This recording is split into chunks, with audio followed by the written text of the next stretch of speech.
Were you once a police officer of the New York City Police Department? Yes, I was. How long were you a police officer? 10 years and 5 months. Mr. Dowd, during those 10 years as a police officer, did you use your authority to commit crimes and acts of corruption in violation of your sworn duty to uphold law? Yes, I did. While you were in uniform and on duty, did you commit theft? Yes. Did you commit extortion? Yes. Did you engage in narcotics trafficking? Yes. Did you protect drug operations? Yes. Did you engage in personal drug use? Yes. How many crimes and acts of corruption do you estimate you committed as a New York City police officer? Hundreds.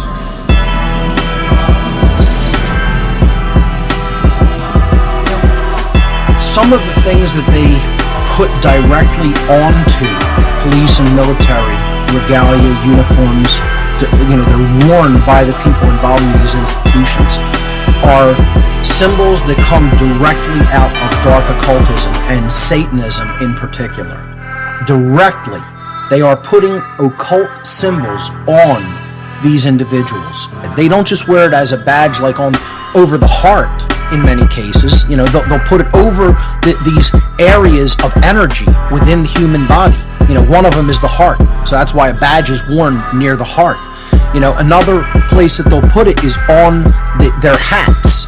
Whatever type of hat they may wear, they'll put it on the front of the hat so that it's right near the fore part of the brain, the prefrontal cortex of the brain, which is where the morality center of a being is. So they're putting a satanic emblem that resonates with satanic energy over the part of the brain that could develop morality.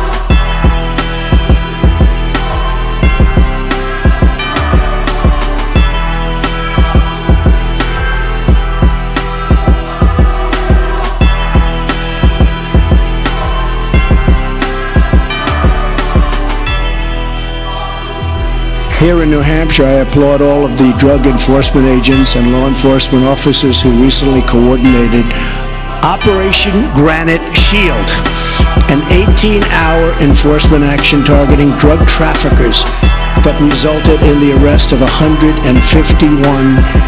people. These are terrible people, and we have to get tough on those people. But if we don't get tough on the drug dealers, we're wasting our time. Just remember that. We're wasting our time. And that toughness includes the death penalty.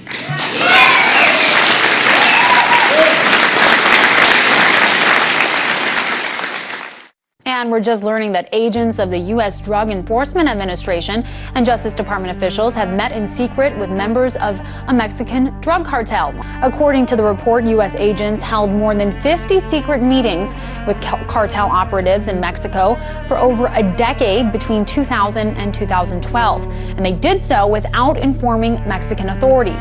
According to those documents, the U.S. specifically had an arrangement with Mexico's Sinaloa drug cartel that allowed the organization to smuggle billions of dollars of drugs, while Sinaloa provided information on rival gangs. Now, in giving the DEA information on rival gangs, was the Sinaloa cartel essentially getting the U.S. agency to do its dirty work? Well, sure. I mean, in fact, even officials admit that this is literally dirty work. During the height of this relationship, which was between 2006 and 2012, coincidentally, there was a marked surge of violence in Mexico, not to mention that the Sinaloa cartel saw a steady rise in power during those years. Was that the highly controversial Fast and Furious operation was all part of an agreement to finance and arm the cartel in exchange for information. In 2009, Mexico bought $177 million of U.S.-made weapons, exceeding sales to Iraq and Afghanistan. That number includes $20 million in semi and fully automatic firearms. Most of the M16s, for instance, were legally sold to the Mexican government and disappeared. The majority of the weapons that are being used by cartel and that are being recovered are in fact military-grade weapons. They're coming out of excess supplies that the United States has given to other countries. The U.S. government had an arrangement with Mexico's Sinaloa drug cartel that allowed the drug cartel to smuggle billions of dollars in drugs while they were providing information on rival cartels. Now, Sinaloa was led by Joaquin Guzman. They supply 80% of the drugs entering the Chicago area. They have a big presence all across the U.S. And the investigation found that U.S. DEA agents held more than 50 secret meetings with cartel operatives in Mexico without informing Mexican authorities. And they also were allowing them to bring drugs in exchange for giving them information about other cartels. What does this tell us, Lewis? This tells us that the DEA needs the cartels operating, they need drugs coming in, and they need drugs to be illegal so they can keep their jobs. It's a mutual, you help us, we'll help you type of thing. They need to keep throwing Americans in prison, which are very profitable, and they also are assisting the Mexican cartel. I mean, it's really very entrepreneurial. Think about all of the people in the US and in Mexico that are making tons of money off of these deals that the DEA makes with the Mexican drug cartels. The DEA is working with a Mexican drug cartel. What happened to the war on drugs? I thought that, all drugs are the worst thing in the world, and we need to spend $1 trillion fighting them, and we need to militarize our police force, and we need to make sure little Johnny doesn't get his fingers on a joint. Well, you're working with a drug cartel in Mexico? You're working with the enemy then. What you've been feeding to us is bullshit. I'm so surprised. Between the year 2000 and 2012, the US government had an agreement with Mexico's Sinaloa drug cartel that allowed the organization to smuggle billions of dollars worth of drugs into the US in exchange for information on rival cartels. In fact, this particular cartel supplied 80% of the drugs in Chicago and some other places. Court documents have testimony from a DEA agent and a Justice Department official about this. So now the information is verified. It's not just, speculation. Quote, in the late 1990s, Castro struck a deal with U.S. agents in which Sinaloa would provide information about rival drug trafficking organizations, while the U.S. would dismiss its case against the Sinaloa lawyer and refrain from interfering with Sinaloa drug trafficking activities or actively prosecute Sinaloa leadership.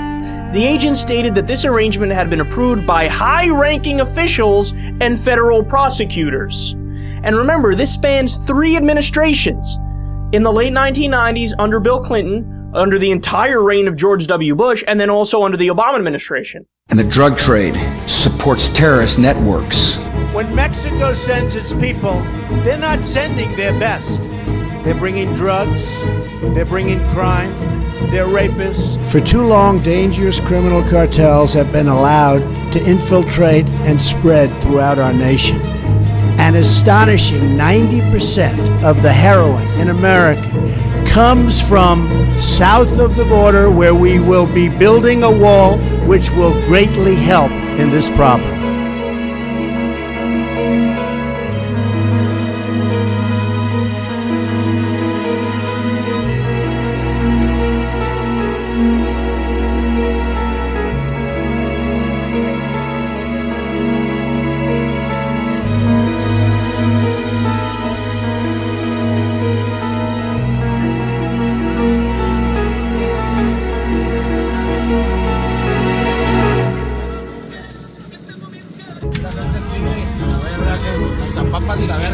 Esta es la barredora, culeros. Esta es la barredora. Los fierros, ¿verdad? El tigre, con su puta madre. Pura gente del tigre. Esta es la barredora, güey. Del tigre, la verga, puto. La pura escolta, güey. Nomás, la pura escolta. Pura gente del tigre. A ver, quiero ver la tuya. Quiero ver. ¿Qué se van a topar a la verga, pendejos? A ver qué tan vergas son. A ver. Ahí está. A Mexican drug kingpin who's the head of the huge cartel reportedly captured in an overnight raid. Now, the U.S. government say that Joaquin El Chapo Guzman was arrested in a Mexican hotel. He was on the DEA's most wanted list and faces multiple drug trafficking charges. His drug empire stretching through North America all the way to Europe and even Australia.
And the drug trade supports terrorist networks. Anda un comandante por ahí. Sí, aquí. No, güey, no.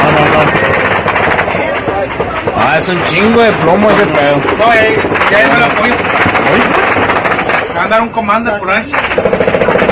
¿Hoy? Le pido a Dios.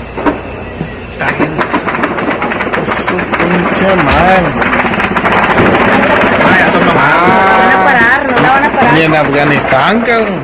Ya sé. Eso no nada, neta, güey. Hazte pa' acá, papi, te va a quedar uno del de arriba, güey. Ey, Víctor, ven para acá. Ale. ¿Dónde estás? ¿No consiguiendo la pelota?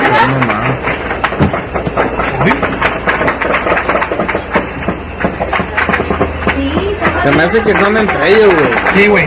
Yo siento que es entre ellos. ¿Hoy? No, ya sé. ¿Dónde está tu carnal? Ok, está bueno. Y ya con eso me quedo tranquila. Ok, está bueno. Ay, su puta madre.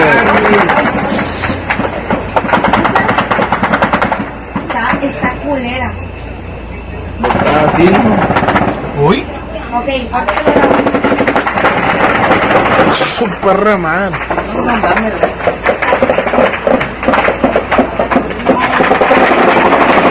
No mames, güey.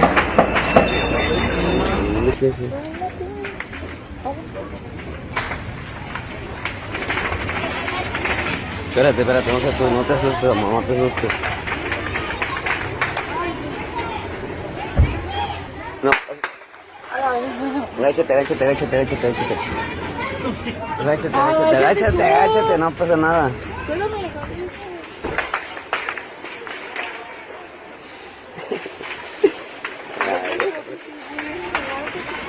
Espérate, no pasa nada.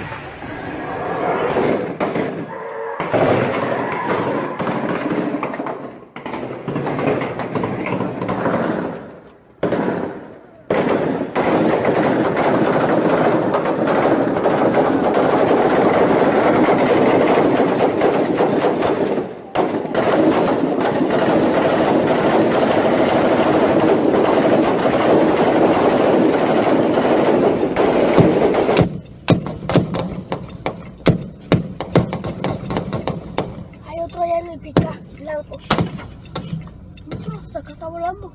Agáchate. Agáchate.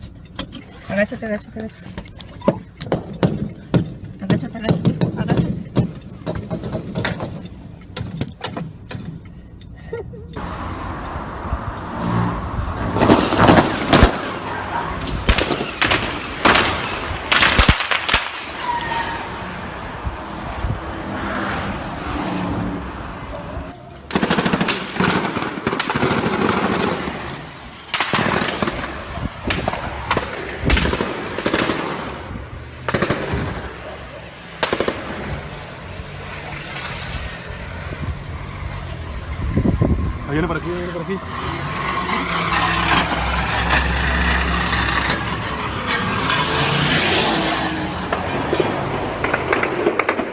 Vámonos. Para adentro, mejor. Sí.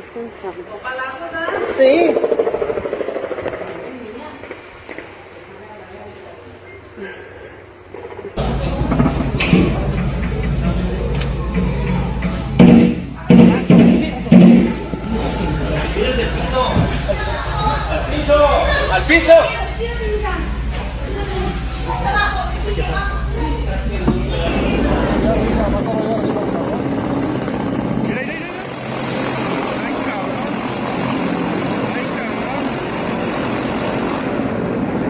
La torreta del helicóptero. Es la torreta, ya empezó a disparar la torreta. Disparó, se va. Es la torreta del helicóptero. Es calibre 50.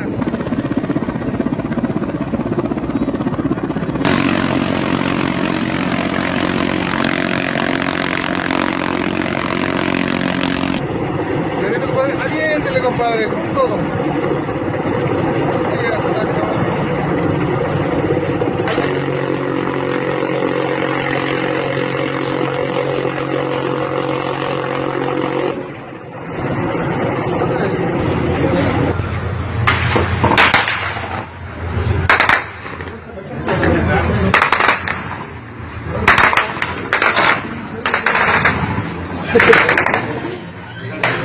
Ahí pegó en el... todo.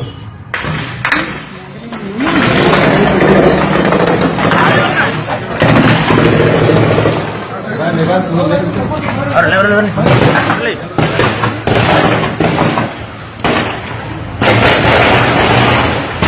¡A la verga! ¡Con madre! ¡Ay, güey! ¡Vete, Chapulín! ¡Vete, güey! ¡Vámonos!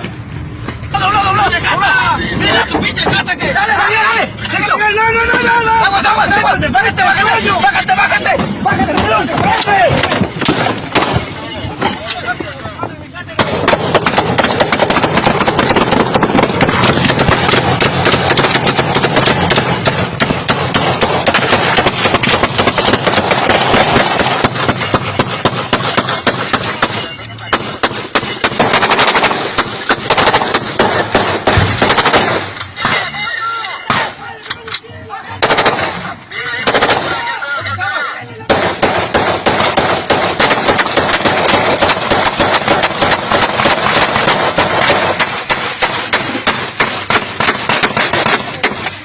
¡Aguas! ¡Bájate!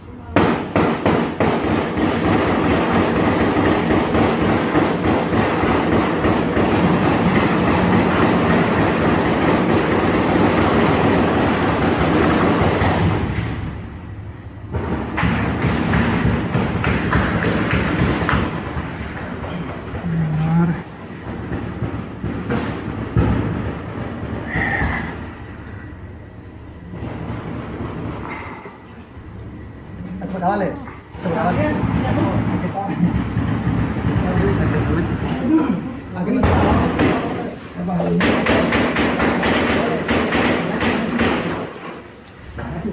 Cierra la puerta. No, ¿y para qué fue la misma?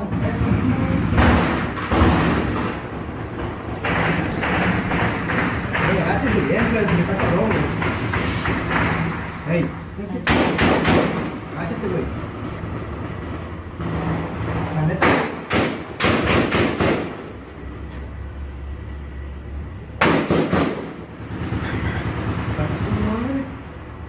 Ay, dijo, jefe, dijeron novato. ¿Es el toreco? Dijeron novato, no lo agarran. Cabrón.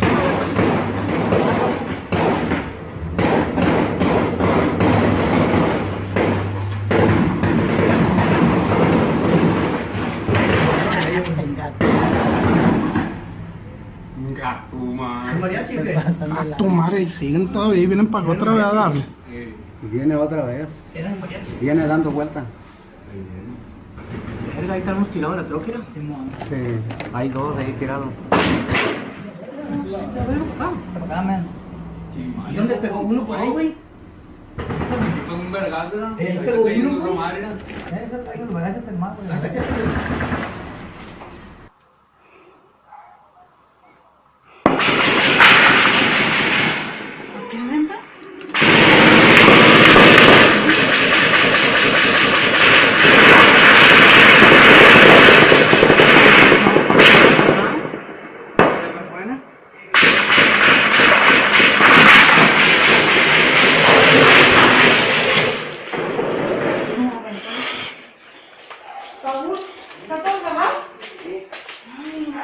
¿Qué? Juana. Está abajo. Ay, Dios mío santo.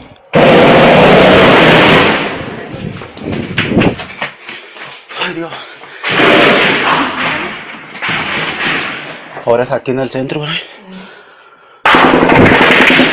chica, tu madre.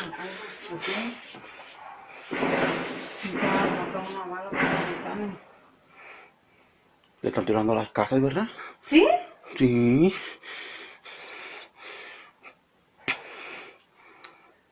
Ay, Diosito. Ya, Dios.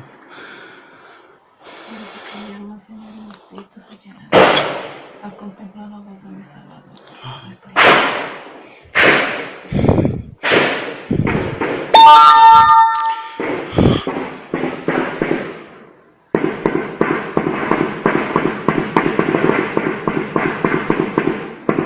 Cuya misericordia se extiende de generación en generación.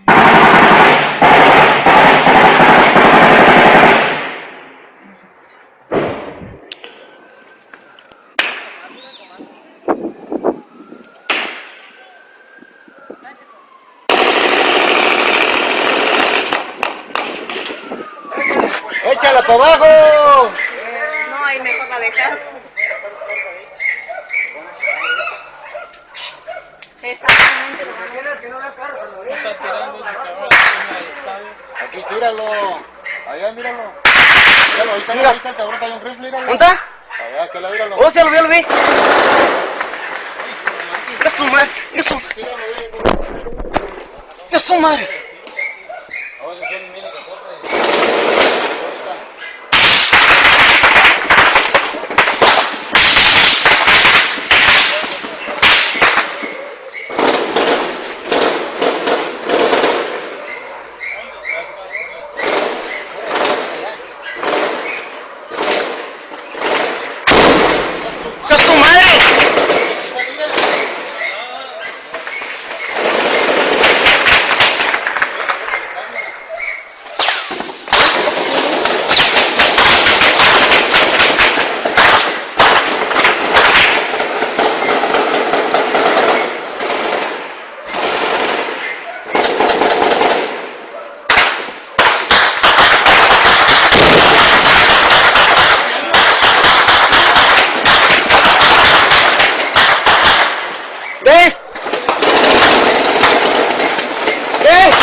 En este lugar, en este sector de Reynosa, donde se oyeron armamentos de alto calibre y también donde está detenida la circulación. Antes del mediodía hay bloqueos en el puente internacional y también hay otras situaciones que se están dando en nuestra ciudad.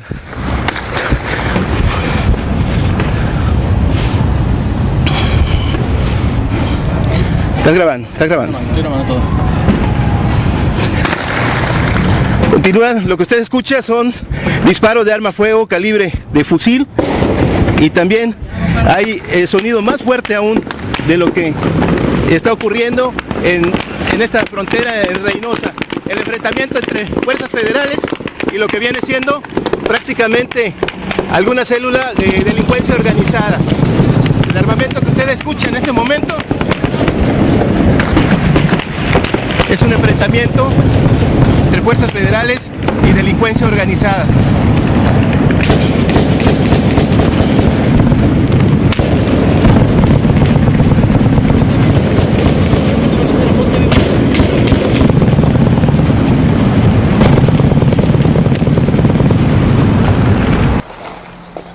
Ah, sí, aquí está.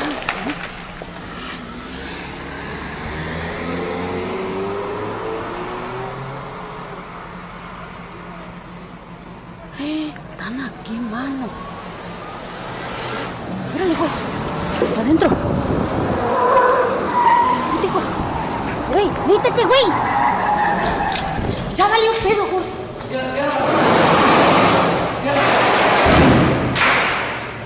Cierra, Gris.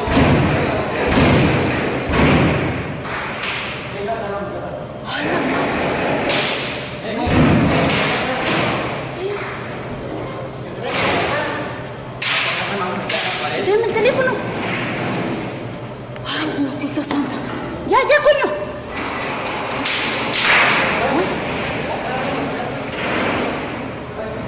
Estoy grabando. Ya voy por acá.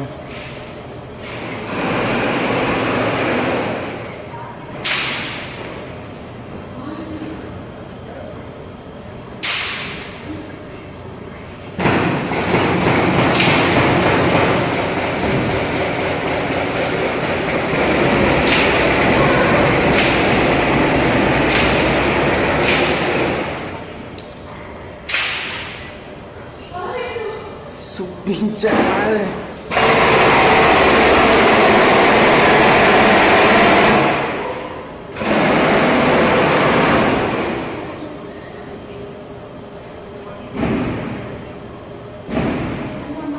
La madre.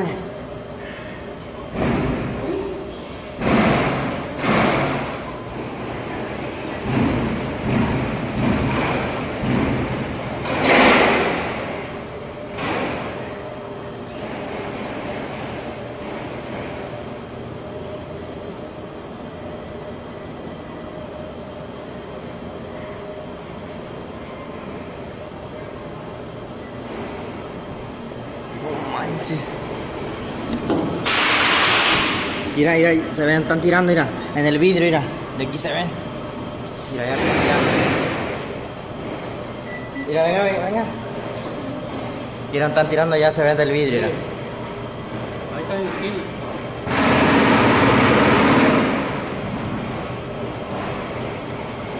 Mira, un huerquito está ahí.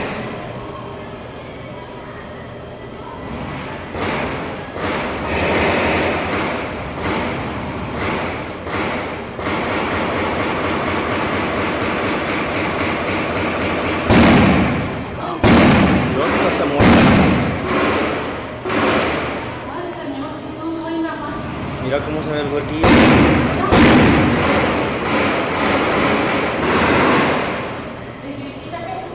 Están tirando hacia allá. Ahí están en la esquina, Y luego se están tirando para su casa los vidrios. Aguanta tu mamá, mi amor, porque aquí está horrible.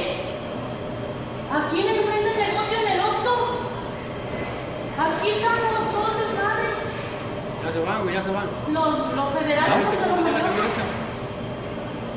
Ey, vete por allá por la joroba, por aquí no te metes. Habla tu abuelita, porque ahí se viene a su... ¿Oíste? Vete con tu abuela, por favor. ¿Qué pedo? Ahí va la otra. Ya se fueron.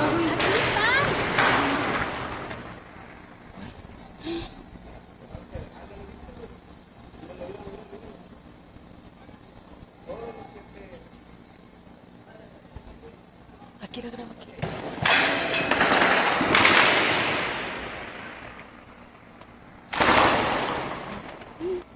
Dios mío.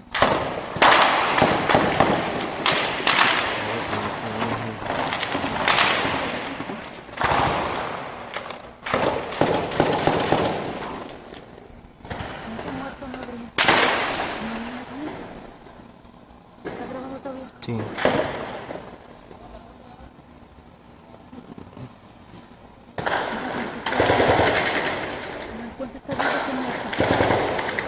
Supuestamente está muerto. ¿Está vivo? Dice el chavo que está muerto. Mira, me saqué la cabeza.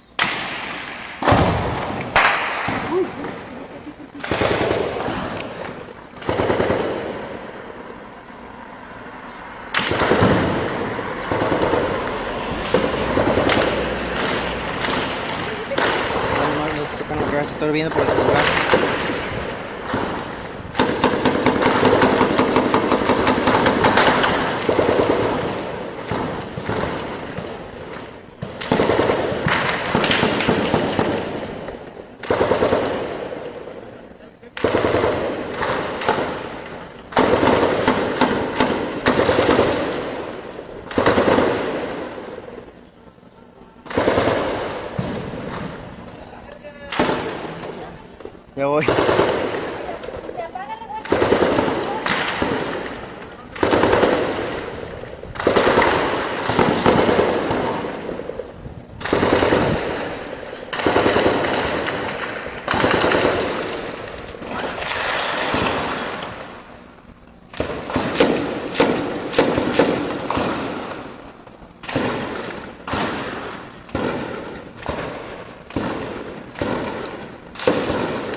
Vale.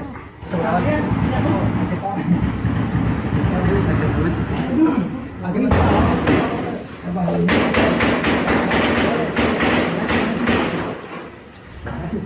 cierra la puerta. No, ¿para qué? Pues la misma.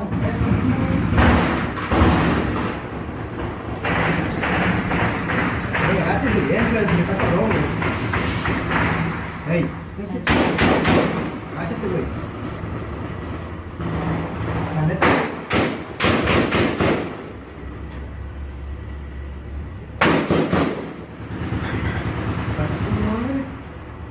Ay, dijo, jefe, dijeron novato. ¿Es el toreco? Dijeron novato, no lo agarran.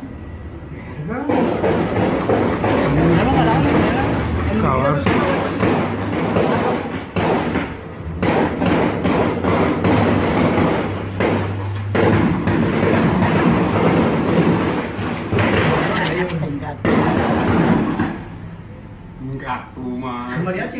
A tu madre, siguen todavía y vienen para acá otra vez a darle. Viene otra vez. Viene dando vuelta. Verga, ahí estamos tirados en la troquera.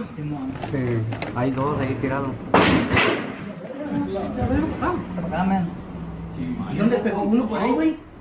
Fue un vergazo, ¿no? Pegó uno, güey. Agáchate más, güey. Mira, compadre, cómo llegó hasta acá de allá. Ese ahí se murió, ya. Está vivo, tiene. Está vivo, güey. El carro, le pegaron el carro. ¿Esa troca ni cuenta, no? No sé. Sí, le pegaron el carro. Pero el vato está vivo y te estaba alzando la mano. Ay, sigue. No, ese compa ya quedó tirado ahorita. No, está otra que la. Hay dos, el vato hay dos. Verga, pero la troca parece que ni.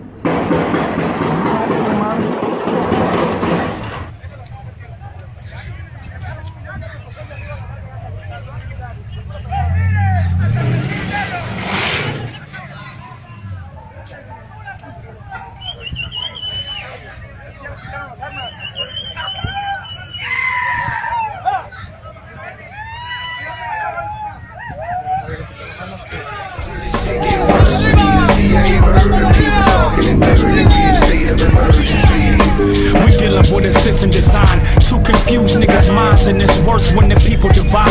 Fighting titans, ruling the earth's tyrants, evil alliance, trying to blind us and changing the ancient God sciences instead of taking knowledge and applying it. The devil's reversed the knowledge and gave it still on the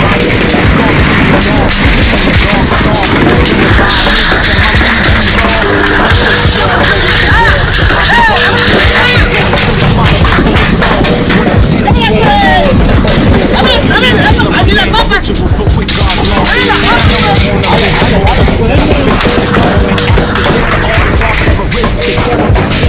The kids listen to this. They get it part of music so they can't tell them shit.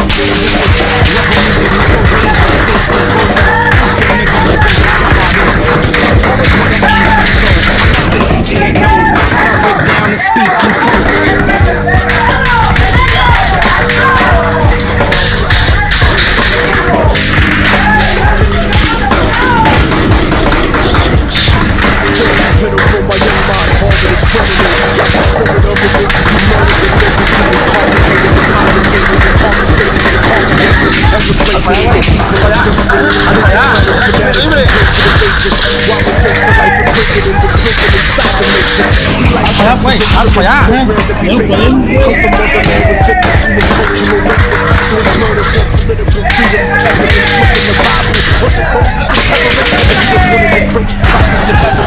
So freedom is not something enemies ever get. So what if I can make the Mississippi run red? And the angel of death left us firstborn American death.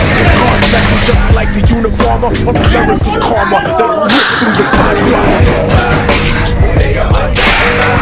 Make my mom cry.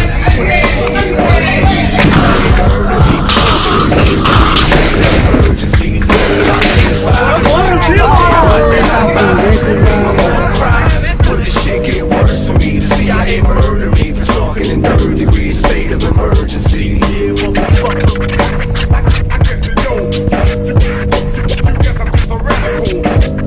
Fuck around with a nigga like me. Monday, the House Select Committee on Intelligence heard testimony concerning a report alleging the agency's involvement in trafficking cocaine to the Los Angeles area. Florida Congressman Porter Goss chaired yesterday's hearing, which includes testimony from California Representatives Maxine Waters and Juanita Millender-McDonald. And I'm going to say to you, Mr. Chairman and members, that even though the report cleverly refers to agents, we should be talking about agents and/or assets. I am going to say to you today in no uncertain terms, Mr. Adolfo Calero was a CIA asset. And he didn't just start with Norwin Meneses. He started working with the American Embassy as a CIA asset, and many of the funds for aid were funneled through him. Mr. Enrique Bermudez was a CIA asset. Mr. Marcos Aguado, a Contra-pilot and accused drug dealer. Mr. Francisco Aviles, a Contra official in Costa Rica in the Frogman case. Mr. Ivan Gomez, CIA agent who accepted drug money from Mr. Meneses. Mr. Dagoberto Nunes, who ran a shrimp company for the Oliver North in Costa Rica. Rene Carvo, a Cuban-American who worked with the Contras in Costa Rica. Mr. Francisco Shanz, owner of the shrimp company for Oliver North in Costa Rica. Mr. Edmundo Meneses, American-trained Nicaraguan general and Norwin Meneses' brother. Mr. Sebastian Gonzalez, Contra leader in Costa Rica and drug partner of Meneses. I assert here today that these are all CIA assets, and I would challenge this committee to ask the Inspector General and others, perhaps in the CIA, to document for you whether or not my allegations are true. They should give you sworn testimony as to whether or not they have knowledge about the people that I'm submitting to you being assets of the CIA. Today, I'm asking this committee to obtain the written response from the CIA that either categorically confirms or denies they are or were CIA assets or agents. Another major problem with the investigation underlying the report was the CIA's lack of subpoena power. This meant that some of the most important CIA and other officials were never interviewed. 3 former unnamed senior CIA managers would only respond in writing. 6 other key CIA personnel and former DEA agent Castillo refused to be interviewed. The CIA agents included Dwayne Claridge, Joseph Fernandez, and Claire George. All of these senior CIA officials had major responsibilities for the CIA's Contra operation. There can be no thorough investigation without sworn testimony from each of these individuals. They should be subpoenaed. Jose Fernandez was the former CIA station chief in Costa Rica while the Meneses drug organization was operating from there. Dwayne Dewey Claridge was the CIA officer who helped create the Contras at a time when the Meneses ring first began dealing cocaine for the FDN. His name also appeared in Oliver North's notebooks as being responsible for making quid pro quo deals with known drug king Manuel Noriega. Claridge summed up how serious he thought this investigation was when he told reporters in December 1997 that the CIA, quote, sent me questions that were bullshit, and I wrote back, they were a bunch of bullshit. When I spoke with journalists following the release of the report this past January, much to my surprise, they had to admit to me they had not even read the entire report. They admitted they had only read the glossy 8-page summary, which offered up unsubstantiated conclusions of the CIA's innocence and blanket denials of the Dark Alliance series allegations. Had they only read the report in its entirety as I did, they would have learned that allegations of drug trafficking and connections between the Contras and the CIA were not new. In fact, the report even lists and summarizes some of the other investigations that found Contra involvement in drug trafficking. For example, the Senate Subcommittee on Terrorism, Narcotics, and International Operations, chaired by Senator John Kerry, conducted a 2-year investigation into allegations of Contra involvement in drugs and arms trafficking. The CIA Inspector General report summarizes some of the Kerry Commission's 1,166-page report's devastating findings on page 35 through 38. These are some of the admissions.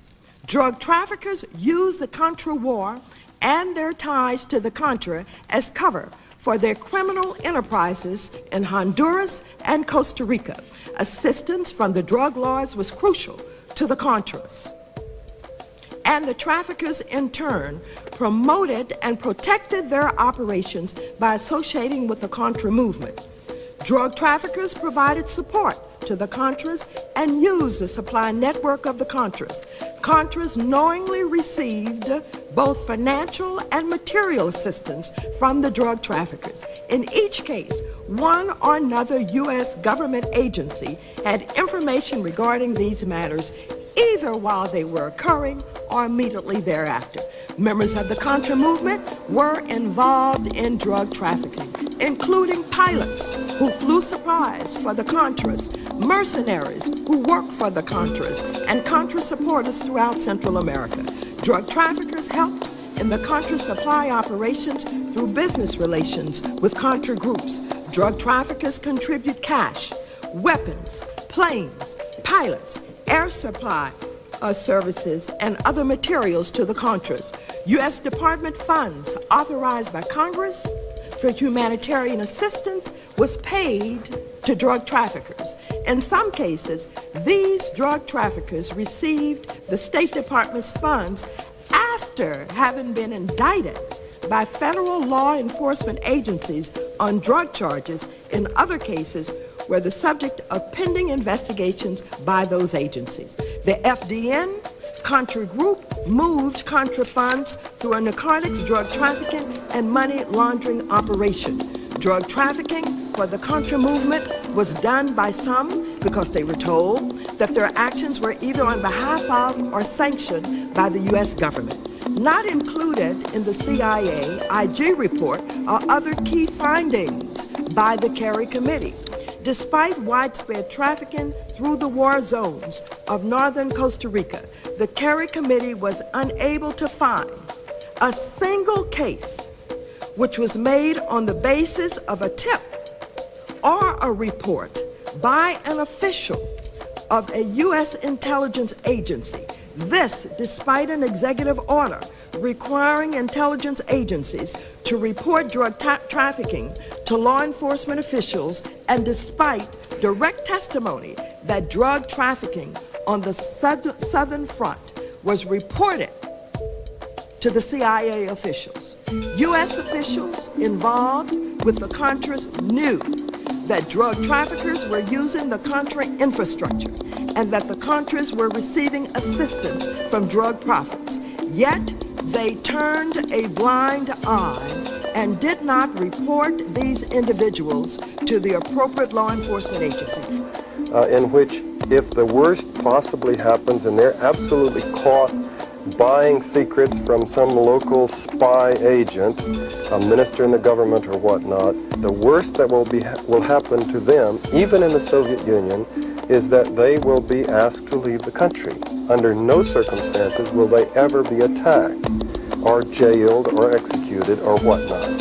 By the government, another government. By the host government, right, where they're living and breaking all the local laws by being a secret agent and recruiting spies and inducing people to commit treason. Here's my problem. I think that if people in the government of the United States make a secret decision to sacrifice some portion of the American population in the form of exposing them, let's say, deliberately exposing them to drugs, that is a terrible decision that should never be made in secret. Are you